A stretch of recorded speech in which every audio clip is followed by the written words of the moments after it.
Hi everyone, welcome to my channel. My name is Tara Arnold, and tonight I'm going to be consciously channeling Ascended Master St. Germain. He's bringing in some questions that people had from our last video, so we'll see what he has to say when I go to channel that. And before we begin, I just want to mention that the next live group channeling event is in a few weeks on March 8th, and it's all about manifesting. So if you'd like to join us, I will leave the details in the description below. And also we have a live group event coming up on March 1st for anybody who's taken our Trance Channel course. So if you've taken that and you have some questions and you want to join us, it's a Q&A, and that is on March 1st. I will put the details in the description below. Okay, so I'm going to get started, and the first thing that St. Germain's bringing in is he just wants me to explain a little bit about how we channel when we tap into everyone's energies. So as I'm channeling St. Germain, as I go into trance, and when we do a general read, meaning when we tap into everybody's energy frequencies that's going to be watching our videos, he taps into it in future time. So what I see in my third eye is I fly out, it looks like I fly out into the cosmos. And St. Germain shows me like thousands of people, and he brings all their energy together. And since it's in different timelines, I see like these lines going into different like levels or different timelines. And he pulls everybody's energy together, and then he does a general read for the vibration of that group of people that will be watching our videos. So the reason that we tapped into the United States of America is because the majority of people that watch this channel, 60% of the people that watch this channel are from the USA. So the other countries, it's like 3%, 4%, 7%. So the majority of where everyone's vibrating at was that general area of the United States. And so when St. Germain shows me this, he shows me what's most prevalent for their questions at the time. And since you have a lot of things going on in the USA for political system, then that's what he tapped into. So what he does is he pulls the questions that people have, and then he shows me their questions, and then he channels the answer. So he wants to elaborate a little bit more on that tonight. And what he's bringing in first, some people had some questions. The first thing he's bringing in is when I channeled about the president being an evolved soul. What does it mean to be an evolved soul? And what St. Germain shows me an evolved soul is that they can handle the frequencies of both the dark and light quite well. That means that they've had a lot of lifetimes on planet Earth where they've tapped into the frequencies and transmuted them back to love, or adjusted to the frequencies of dark and light. So that way, if they're a public figure and being seen by thousands or millions of people, if people are judging them, they're able to handle it. Like, they don't shut down, have a mental breakdown. They're able mentally, physically, emotionally, and spiritually, they're able to handle anyone's judgment upon them. So those are evolved souls. I've had like many lifetimes. We all come from one source energy. So ultimately we are all source energy. We're God source energy. So he shows me it's just how many times you've reincarnated into this planet Earth, the illusion of a third dimension reality. How evolved the soul is depends on how many lifetimes you've lived and how many frequencies of the dark you've transmuted back to light. So as they show me the United States and the political system, they're showing me that those that have a lot of attention on them, or that are famous, or that are well known, they're evolved souls. So it's anybody that's a public figure is an evolved soul, because they can handle the judgment from both sides of the dark and light, because there's always going to be judgment. So St. Germain doesn't, he's telling me, he's like, it's not negative. We don't see anything as negative or positive. It just is. So when St. Germain's showing me that there's somebody having negative comments in our perception, they're saying that that's the same as positive comments because it is a frequency. So it's different in its frequency, but both frequencies still propel the person forward. So what he's showing me, that in order to propel someone forward, they need both a negative and a positive frequency, but Spirit doesn't call it negative or positive. I'm using that terminology because it's the only terminology I can use to explain it, but they see it as equal of a frequency, just different, a different experience. So it's getting 1,000 hate comments, you're going to get 1,000 like comments, and each one, the hate and the love, will propel a person forward, but it's a dance of the energies. That's why Spirit doesn't judge it as bad or wrong. If it's a hate comment or a love comment that somebody judges somebody for, it's just propelling them forward. So in order to handle a frequency, a really deep frequency of hate, you have to be very comfortable in your human body as a spirit and be able to handle all the different shades of hate.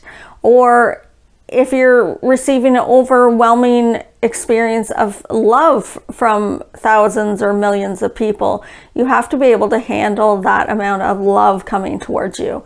So people that are evolved souls, in St. Germain's description of it is that they've reincarnated several times. So they've expanded their consciousness so that they're able to handle both the dark frequencies and the light frequencies without having like a mental breakdown or instability, or they're just able to handle it as a human being.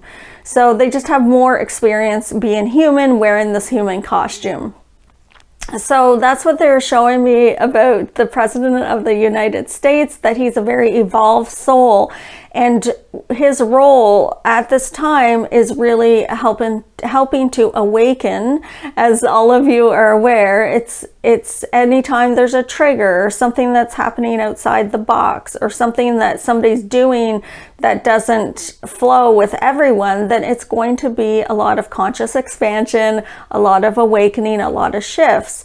So as he's in this dance with the universe and he's playing this role, they show me different aspects of him and how his spirit is handling it and what his intention is. And so the other question that came up was, why would someone want to become president and then get impeached? Because that's what we were tapping into, his soul and what his soul felt at the time. And his soul was tired of this third dimension game. He already played the game. He already worked for 4 years, and he needed something from the presidency in order to fulfill him from an ego perspective. So in order to stay out of prison, and in order to, they're showing me stuff around like money, generating money, or there's a lot of hidden truths, and there's a lot of self-serving reasons of being in that position. So now that he got in that position, and they're showing me his spirit is tired of playing the third dimension game. His spirit is tired of playing a game he already played, because he's already been president for 4 years. So spirit's like, I've played that game and now I'm getting bored. And at the same time, his ego needs to maintain the status of not looking weak or looking small. So in order for him to get out of the game in third dimension, he can't look weak, because his egos run from a superior fed ego. So in third dimension, that's the only game he's in, because he's in the ego game. So we're all in the ego game, but a lot of people watching this channel have started to awaken, so they're moving in and out from a third dimension reality into a fourth and fifth dimension reality, coming back in and out, where they're showing me the president is only staying in third dimension. So everything that drives him forward is from an ego perspective, but his spirit's getting tired and his physical body's getting tired. And everything is about looking more important or more smart than everyone. So to maintain that superiority in the ego consciousness, then he must have a win. He must always win the competition. Everything he sees in his reality is, he sees it as a competition. And because he's a superior fed ego, meaning that he's got to be at the top, he's got to be most important, he has to have a win, he can't look weak or lose at something.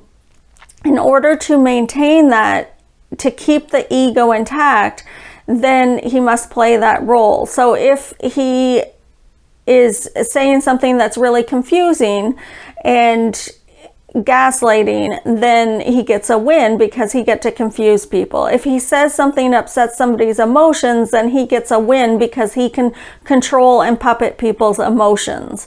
So if he is in a superior fed ego and he says, oh, I don't want to do this job anymore, and he quits, then he looks weak. So he can't quit because then his ego won't stay intact. He doesn't want to look weak. He needs a win.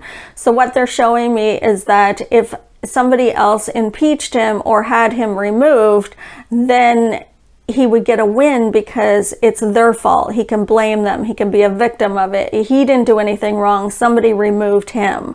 So the more absurd and ridiculous the situation gets, the more chance he'll have to be removed.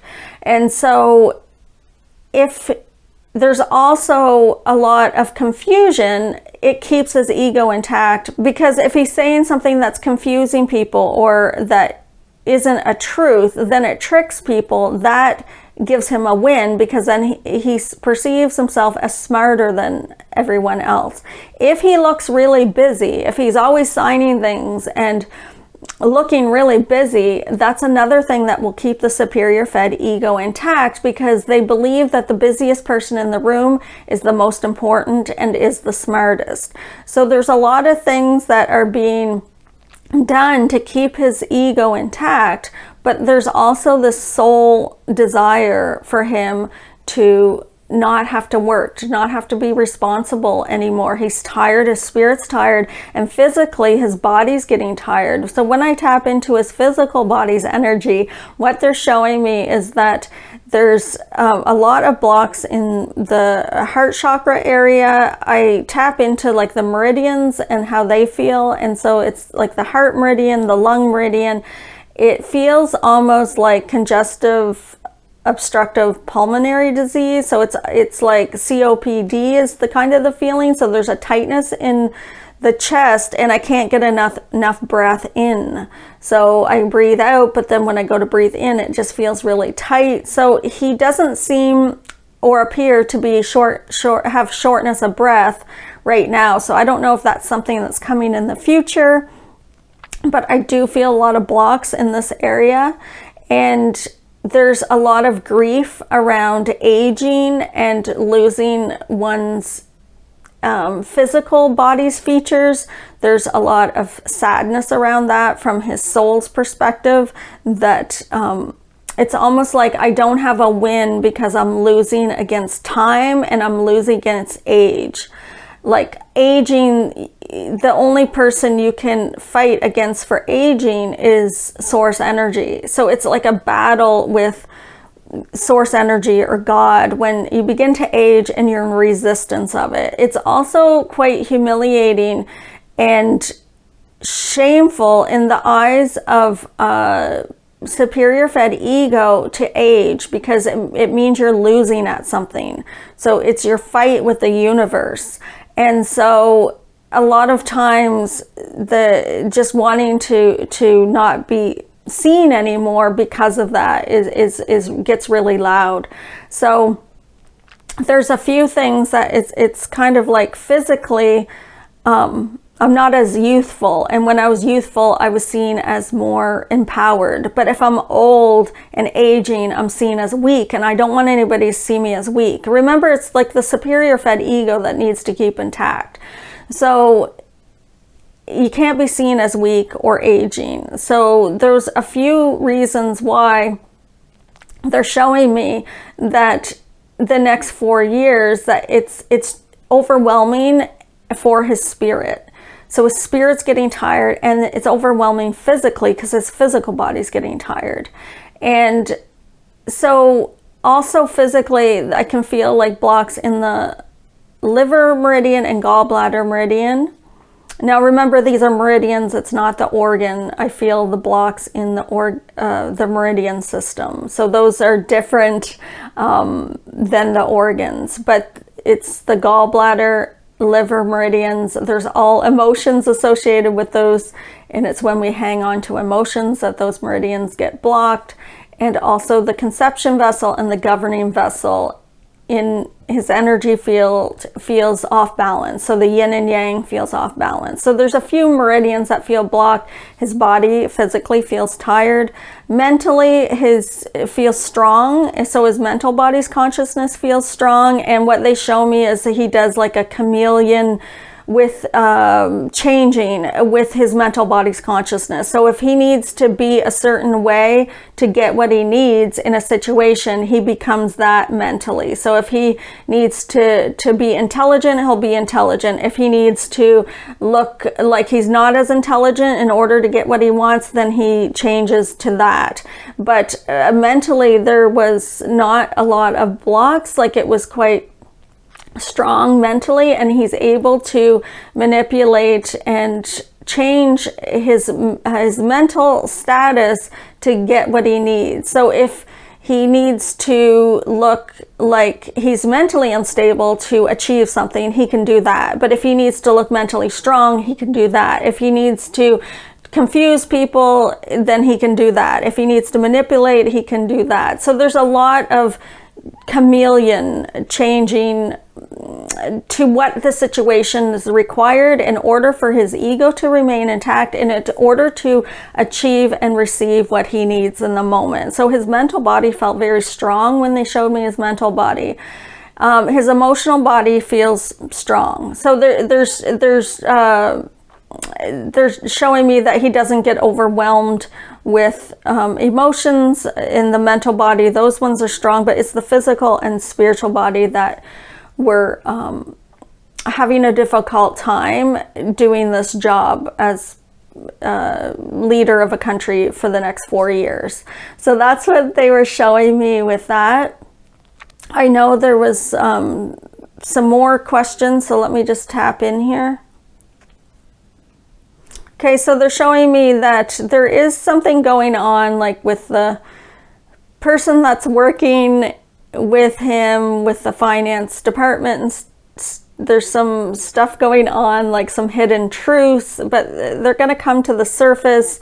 He shows me that the American people are going to stand up and be very strong. So it's like, yes, this has happened before in history, where there was a lot of dismantling of the government system and people felt powerless, but now things are shifting, and there's a stepping up or a strongness that's going to occur from the American people. So it's like, he shows me like rising up, like a rising up of the American people.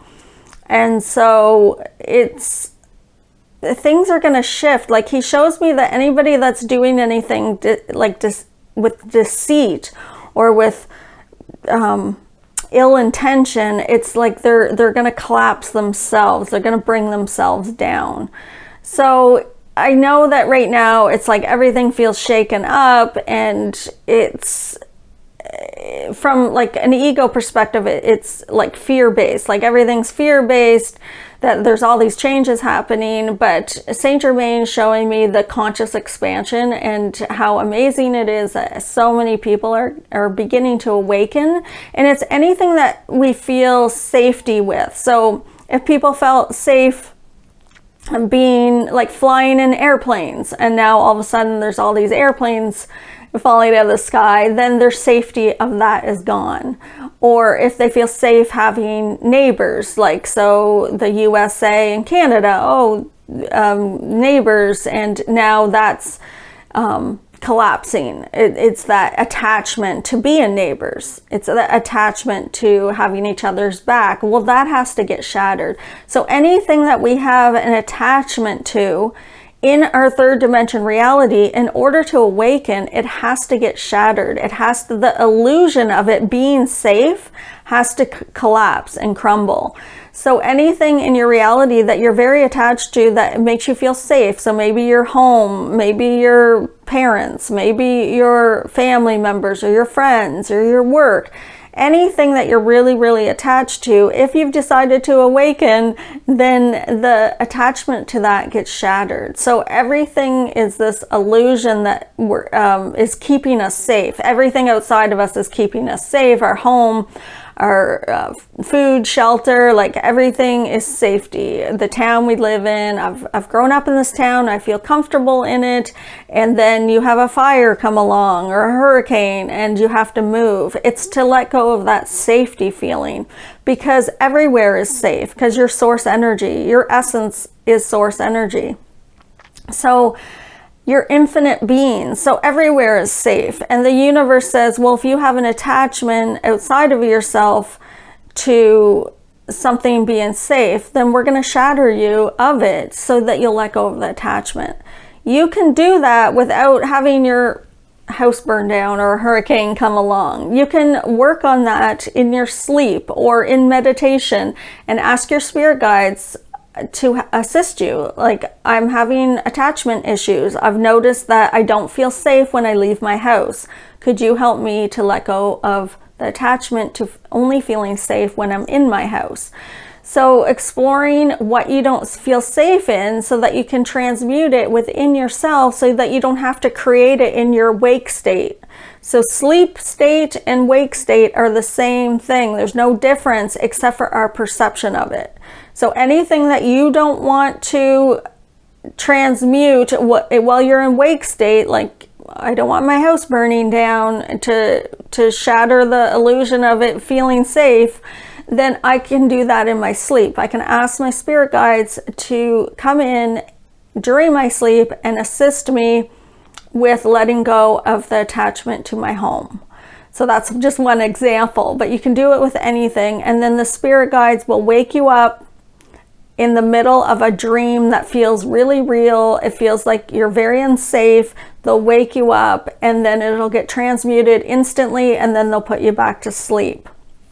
So that's how you can transmute emotions or something that you don't want to deal with in wake state. Just ask your spirit guides or the universe or God or source energy or your higher self, whatever your belief system is, just ask that it be transmuted in your sleep instead of wake state. So I transmute a lot in my sleep so that I don't have to have that experience in my wake state. So if I have a fear of being on the highway and getting in a car accident, I'll say, oh, can we do that in my sleep so I don't have to create a car accident in my wake state? And so then I'll dream that I'm about to get in a car accident. They'll wake me up at the most intense point of the fear. And then when they wake me up, it transmutes instantly, and then I go back to sleep. It happens in less than a second. Like, it's, you wake up and then you're asleep. Like, but it's really intense, the emotion that the spirit guides or your higher self will bring to the surface. So that's one way you can transmute and do that in your sleep state instead of your wake state. So Saint Germain's also bringing in to stop focusing on what should be and instead accept what is. So he's saying that a lot of us like, well, this shouldn't have happened. It shouldn't be this way. But this is your creation. So you've created this reality for your highest good, or else you wouldn't be in it. So everything that's happening is not happening to you. It's happening for you in order for you to have conscious expansion and awaken. Like, that's what we came to do in this lifetime, was to consciously expand. So no matter how uncomfortable it is changing, it shouldn't be this way, to I fully accept it. because the more that you focus on how it shouldn't be, then the more you're going to create like resistance in that, and you're going to get more shattered. So it's like, okay, I'm going to fully accept everything as it is right now and just allow the universe to bring in whatever it needs for me to learn from this or to expand from this. And just being okay with people that are asleep around you and not needing them to awaken with you. So it's okay if people are asleep, because the more you want them to awaken with you, or the more you try to convince them to or teach them, the deeper it pushes them into the ego if they're not here to awaken. So if somebody's not going to awaken, it just pushes them deeper into the ego. So just letting go of needing everyone around you to awaken, because part of our journey is to be in a world with everybody asleep around us and to see ourselves awaken while everybody's asleep. So that's part of the experience as well. So if you try to convince somebody to awaken or try to teach them, you'll notice that a lot of times it pushes them further into the ego. And if you'd like to share some of your stories about your experiences on your awakening journey, feel free to leave it in the comment section below. Thanks for joining us tonight. St. Germain's pulling back now, so I'm going to go, and we will see you next time.